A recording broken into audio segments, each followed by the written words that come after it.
Hello, just wanted to bring a few thoughts from the His Life devotional. This week is focused on the second half of the Beatitudes, and it's written by Dr. Kurt Brothers, who's part of our August conversations. So it's nice to have a connection with one of the writers this week. He starts off by starting in verse 7 of Matthew chapter 5, of talking about those who, the merciful, those who or show mercy to the people around him. And to give a little clarity on what mercy means, he kind of ties it back to the book of Hebrews. And we actually find in the book of Hebrews the only time that this word that Jesus uses in the Greek is used anytime else in the Bible. It's used here in Hebrews chapter 2. And it's the writer of Hebrews is kind of talking about what Jesus did, talking about Jesus' sacrifice, and he's writing at a time where most everybody knew what Jesus did. They knew about this guy who came and died on a cross, but they didn't exactly know what it meant.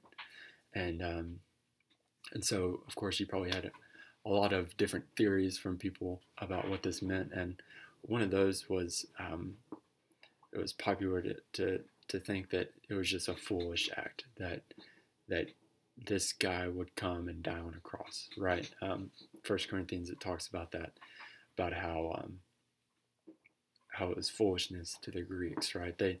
Their idea of strength and might and wisdom, would this idea of self-sacrifice and God coming and dying for humans just counteracts that, right? That's not strength, that's not wisdom, that's just foolishness. But the writer of Hebrews quickly clears that up, and he says, like, there's no other way. In chapter 2, verse 10, he says, it's fitting that he for whom and by whom all things exist, in bringing many sons to glory, should make the founder of their salvation perfect through suffering. So he's saying there's no other way that this could be done. And he goes on to say that since therefore, in verse 14, the children share in flesh and blood, he himself likewise partook of the same things, that through death he might destroy the one who has the power of death, that is the devil, and deliver all those who through fear and death were subject to lifelong slavery. So he's saying that we were caught in slavery, right, to the sin and evil in this world, and there was no way that we could be with God, being in the slavery. Of course, one of the hardest parts about sin is that it continues to separate us from God, because of course God is all loving and perfect, and if we are full of sin, then we can't be with him, right?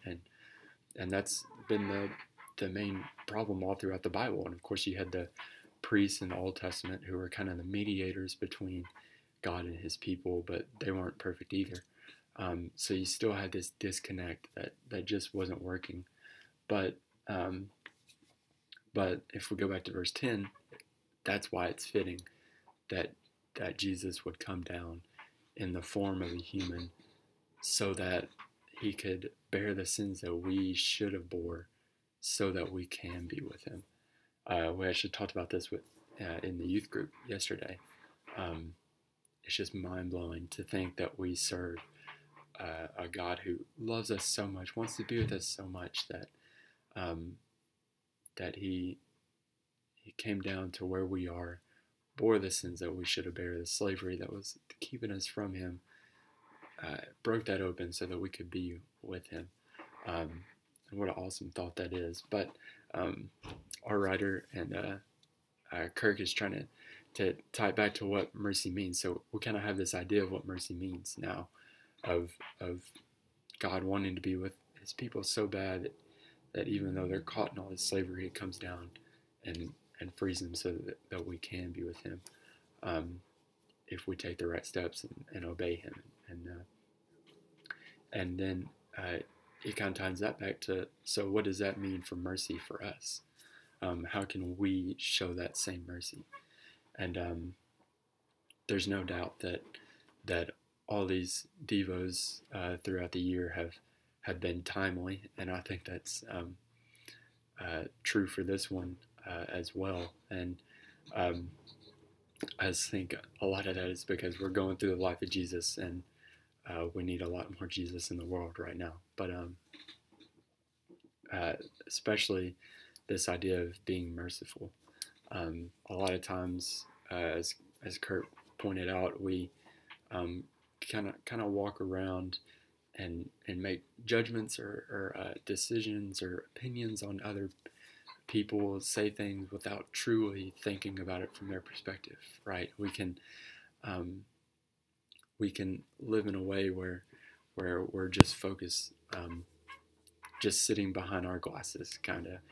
We don't take time to look at the world through the lenses of other people, and I think that's what Kirk's trying to get at, this idea of mercy, of how can we live in a way that isn't just seeking the good for us, what's good or ideal for us, but that we live in a way that we're constantly trying to see the world through the lives and through the lenses of other people. How can we live in a way that we, like Jesus, can be merciful to the people around us? And he says at the end, "Today I will learn to be merciful by seeking to look at life from the perspective of others and seeking to feel their pains."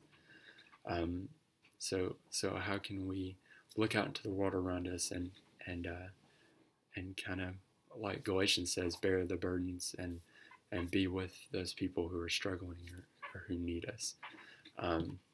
May we be able to live in a way today that looks like Jesus and looks to help out the people around us. Hope you all have a great week, and we'll see you soon. Bye.